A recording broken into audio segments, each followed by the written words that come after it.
एक जानी पहचानी आईटी स्पेस की दिग्गज कंपनी, बहुत ही प्रतिष्ठित कंपनी मास्टेक आज हमारे साथ कार्यक्रम में शामिल हो रही है। America, Britain, middle east, Asia और भारत जैसे देशों में डिजिटल ट्रांसफॉर्मेशन सर्विसेज देने का कारोबार करती है।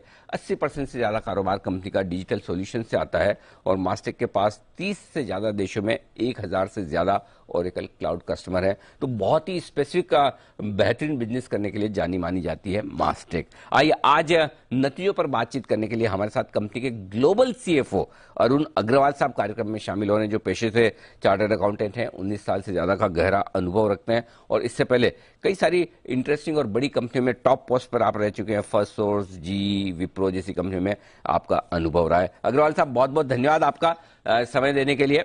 नतीजों पर ही आपसे बात करना चाहता हूं। एक बार जल्दी से हमारे दर्शकों के सामने रिजल्ट रख दूं। तिमाही दर तिमाही आय 3% बढ़कर आई, 3.5% रादर। डॉलर टर्म्स में 2.25% आय बढ़ी है। एबिट लेवल पर 2.5% मुनाफा बढ़कर आया। मार्जिन स्टेबल है, 19.3% से 19.1%, बिल्कुल वहीं के वहीं है। और मुनाफा करीबन 0.25% बढ़ा है। आपके हिसाब से कैसा रहा है सर ये क्वार्टर, ये तिमाही, बताएं सर। अगेन एज हमने पास्ट में भी बात की है, जी, हमारी परफॉर्मेंस कंसिस्टेंट रही है। इनफैक्ट जब कोविड आई थी and lot of other IT companies were struggling, हमारी परफॉर्मेंस उस समय भी कंसिस्टेंटली ग्रो कर रही थी। एंड ये ऑलमोस्ट 2 साल और 2.5 साल हो गए हम कंसिस्टेंटली ग्रो कर रहे क्वार्टर दर क्वार्टर। अगर आप नोटिस करेंगे year on year our growth is 24.6%। So आप अगर ग्रोथ प्रोफाइल नोटिस करेंगे तो आप नोटिस करेंगे कि कंसिस्टेंटली ग्रो कर रही है। और ग्रोथ जो आ रही है वो आपकी US, UK and other geography से आ रही है। अगर आप देखेंगे हेल्थ केयर बिजनेस में काफी बढ़ोतरी है, हमारी ऑर्डर बुक प्रोफाइल काफी इंक्रीज हो रही है। In fact our order backlog quarter on quarter has gone up by 10%, and on a year-on-year basis, it has gone up by 35%. So there's a consistent growth, both in terms of revenue, quality of earning is consistent, operating EBITDA is industry leading in mid-cap IT space at 21%, and at the same time, the order backlog, as I mentioned, is keep on increasing. As I mentioned, is 35% year-on-year broadly. Okay. तो ये आपके लिए बहुत ही बढ़िया रहा है quarter अब तक का। अच्छा, एक बात बताएं सर, किस तरह की डील विंस अभी तक दिखी है इस क्वार्टर में और आगे पाइपलाइन कैसी है? So deal win is quite encouraging. अगर आपने नोटिस किया होगा, हमने महीने भर पहले कुछ अनाउंस किया था। हमें यूके एनएचएस में 45 मिलियन पाउंड की डील मिली है। दिस इज 4 ईयर एंगेजमेंट, जहां पे हम गवर्नमेंट के साथ काम करेंगे on the data automation and analytics to find out जो डिफरेंट इम्प्लांट्स होते हैं पेशेंट्स के साथ, उसके साइड इफेक्ट्स को ट्रैक किया जाएगा। And so that the future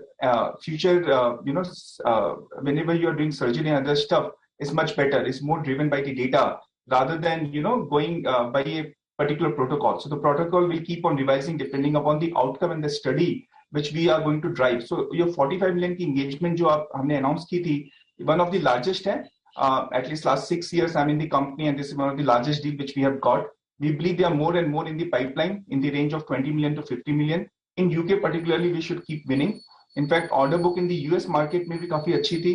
हमारे अर्लियर अगर 2 साल पहले अगर आप जाएंगे यूएस में, हमारी डील साइज $1 मिलियन $2 मिलियन के रेंज में होती थी। In fact less than $1 million as well.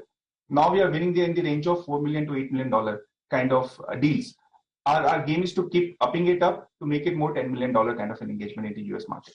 ठीक बात है। अच्छा सर, पिछली बार जब मैंने बात की थी अशांक देसाई साहब से, और बड़े बुलिश थे और वो स्पेशली ब्रिटेन, यूरोप के कारोबार को लेकर हायरिंग भी बड़ी तगड़ी चली थी।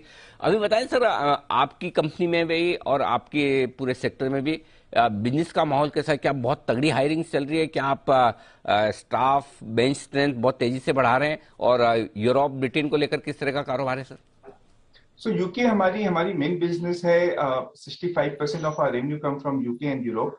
And UK public sector is our crown jewel. We keep increasing our growth from there. We are hiring significantly. आपने सुना भी होगा कि attrition IT sector में काफी ऊपर चली गई है, predominantly because there is a massive demand and not faced by Mastek across the industry. हमें भी similar demand level दिखाई दे रही है across geography, specifically in UK and Europe and also in the US. So my growth from demand perspective is quite positive. The recruitment continues to be another challenge, but we are hiring significantly both in terms of lateral and also in terms of freshers. ताकि आप अगर market में अगर headcount की shortage चल रही है, resources and skill की शॉर्टेज चल रही है, so the medium term solution is as more and more companies start hiring freshers, start training them so that they become, much more aware with the digital technology and niche skills. तभी आपकी supply side की problem solve होगी.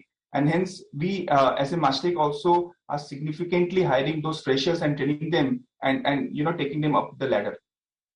ठीक, तो demand strong है, hiring strong है और माहौल बहुत ही बेहतरीन है।